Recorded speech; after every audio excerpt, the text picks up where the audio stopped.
This is the Red Tiger F7N Touch dash camera review. We're going to go over daytime footage, nighttime footage, what's inside the box, parking mode, and my final opinion of this dash camera. Let's go. This is the Red Tiger F7N Touch. It retails for 199 Canadian or 149 USD. It claims to use a 4K image sensor, but when we looked it up, it uses a Sony Starvis 2 IMX675, which is only a 2K image sensor, so they are unfortunately misleading people with their advertising. The parking mode options are collision detection and time lapse. The parking mode cable is sold separately for $23.99 USD or $34.99 Canadian, and it is made in China. Now let's check out some daytime footage of this Red Tiger F7N. And as we keep going, you can see most oncoming traffic is not picking up any license plates. It's just too much motion blur. I think a lot of this has to do with the mounting system that the dash camera mounts to. And I am going to show that a little bit later in this video and discuss why I think this is something Red Tiger should go away from, because I feel that when you are driving, the vehicle is moving up and down. And if the mount is not 100% solid, you are going to end up having issues, because I do feel that even though this is a 2K image sensor, the IMX675, and not the IMX678, which is a true 4K, I feel that this dash camera should be doing a better job with the image sensor it has. Now, going directly into sunlight, this is definitely a much bigger improvement from their prior models, and also from the Bots Lab, which I'm going to be showing you here, which we had a video come out about last week. And you can see the Bots Lab completely falls apart driving directly into sunlight. The Vuroid S1 does a way better job because it has a polarized lens that helps reduce glare and reflections. So we've logged into the Red Tiger app, and now it wants me to enter my email in to create an account with Red Tiger. But realistically, other dash camera apps available on the market don't need me to enter any kind of email or even a create account. Like Viofo and Vuroid are not collecting any data. So I looked down below, and Red Tiger app has a privacy policy, and I wanted to click to find out more. So I went directly to the App Store, and it says the data link to you is diagnostics. It's going to be looking up location data, user content, identifiers, and diagnostics. So does that mean it now has access to my videos with audio recordings from my vehicle? I don't understand why they would need access to that. When I go to Vuroid, no data is collected. I look at Viofo, no data is collected. So why does Red Tiger need to have access to my videos after I've downloaded them? To me, it's my personal information, and this is something that I think Red Tiger should change, is their privacy policy, and they should have no data collected, just like Vuroid and Viofo do.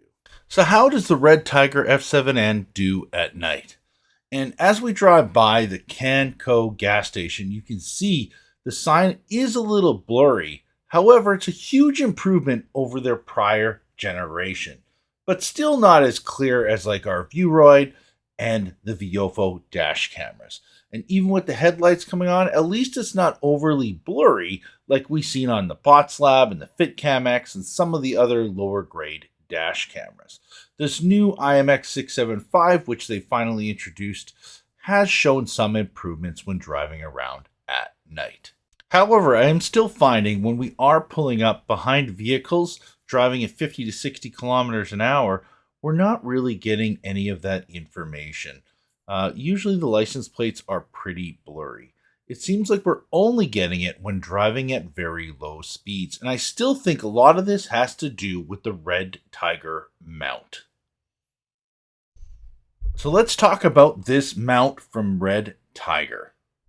Okay, so like we've been bringing up in the video a few times here, I've noticed that there's an issue with the mount. And I've installed a lot of these for customers, and you know, a lot of people buy these because of the high reviews, but if you notice, this swivels back and forth. Seems a little weird, right? And there are these little screw holes here, right in the side. Not sure, I'm going to try zooming in on this right here. See those two little screw holes there? I've tried taking the screwdriver, putting it in, lining it up, and turning it. And no matter what you do, it just doesn't seem like it tightens. It still is loose. And so if you're driving and you're going over little bumps, most likely this thing is just going to swivel a little bit, which means it's not going to have great image stabilization. And this is really weird because Red Tiger actually had a good mount about 2 years ago, and then they changed to this mount.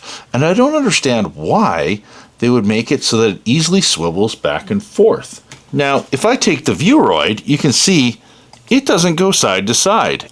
It basically locks directly into the mount. This mount is put right on the windshield, locks in, and then the lens goes up or down. And you can hear all that little clicking because that's how it mounts.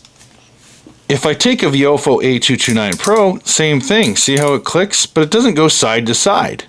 And if I put it on the GPS mount, it's a little dirty because it's one of those ones I've installed in my vehicle a few times. You can see this thing would stick with 3M tape on the windshield and it would go up and down. So we don't have to worry about it going side to side. But with the Red Tiger, you can go like this, and you can't seem to find a way to properly secure it. So I don't understand why the design flaw, but that's another thing that I think they should fix. In terms of tightening it for up and down, it's just a matter of this right here, and you tighten this up.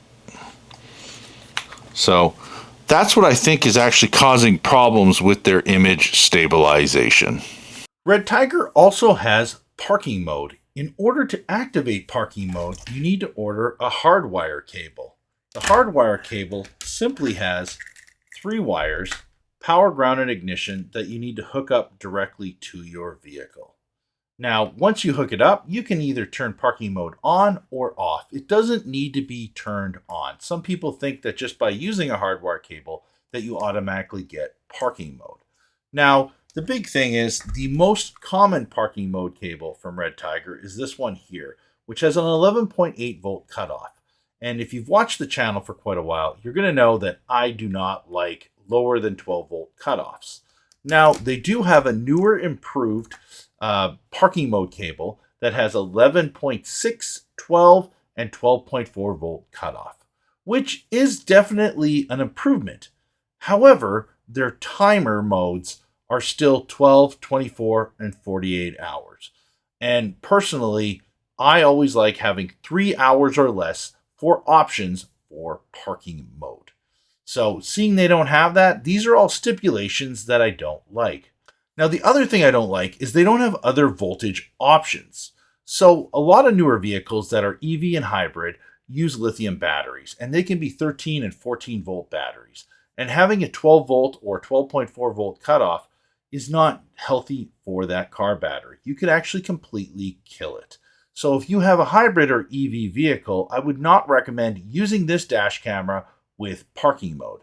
However, if you are going to use impact detection, it draws very minimal current.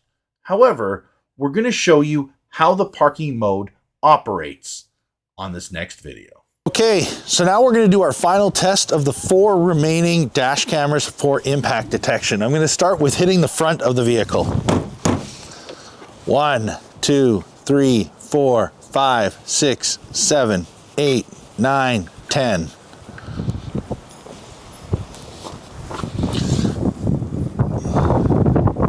So now we're going to do the second test where I hit the hood and we'll see which ones wake up.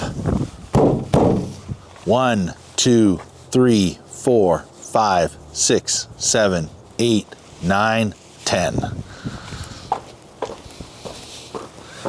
So there you have it, our impact detection while parked. And the Red Tiger took 13 seconds to wake up on the first test and 11 seconds to wake up on the second test. Not really quick reaction time, considering we have other products that will wake up in 1 to 2 seconds after impact, which is a higher chance of catching something, especially in a hit and run. This is just another thing you want to consider when you're looking for a dash camera with parking mode options. All these cameras like to advertise that they will wake up upon impact while parked. However, they don't like to tell you how long it will take to wake up after the impact happens. So what are my final thoughts on the Red Tiger F7N Touch? I think this is a great dash camera for just driving around. If you want to use it for just driving around and you're not worried about getting any kind of critical information, this is probably a good dash camera for that. If you're somebody who really wants to get as much information as possible and you want a true 4K dash camera, this is definitely not the dash camera for you. If you want a dash camera that's going to have reliable parking mode features, this is definitely not the dash camera for that. It doesn't have good low battery protection options. It doesn't really have any parking mode features that are, in my opinion, worthwhile. Having only 1 frame per second time lapse isn't really going to get a whole lot of critical data. When you look at like a Viofo, for instance, you have the option of 1, 2, 3, 5, or 10 frames per second in time lapse mode. You have low bit rate, motion detection, and if you get the 329S, you also have impact detection as well. So there's lots of different flexibility. The Viewroid has time lapse and motion, and it also has impact detection that wakes up in 1 second after impact. These are all critical things that you might be worried about while you are parked. So really, at the end of the day, Red Tiger really needs to increase their parking mode options. It needs to be able to wake up a lot quicker. It needs to have a better parking mode options in terms of voltage cutoffs. It needs to have different timer options when it comes to parking mode. They also need to fix their mount in order for image stabilization. These are all things that I think they can fix. Whether they will or won't, that's up to them. Either way, don't believe the reviews you always see.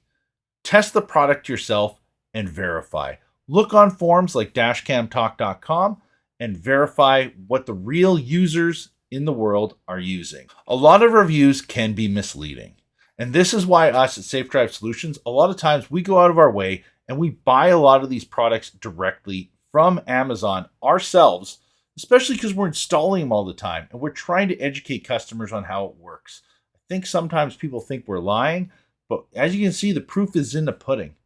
You know, even in that video with impact detection, we ended up showing that there was a problem when hitting down on the hood. The Blackview and 70Mi were having problems with downward impact. So if somebody comes and hits your vehicle with a baseball bat, for instance, maybe you're part of some sort of aggressive vandalism on your vehicle, it may not wake up on impact. So that's also not a good thing for Blackview or 70Mi. But if you end up getting hit by a car, which is probably more of a popular scenario that may happen, the Blackview and 70Mi were both waking up very quickly.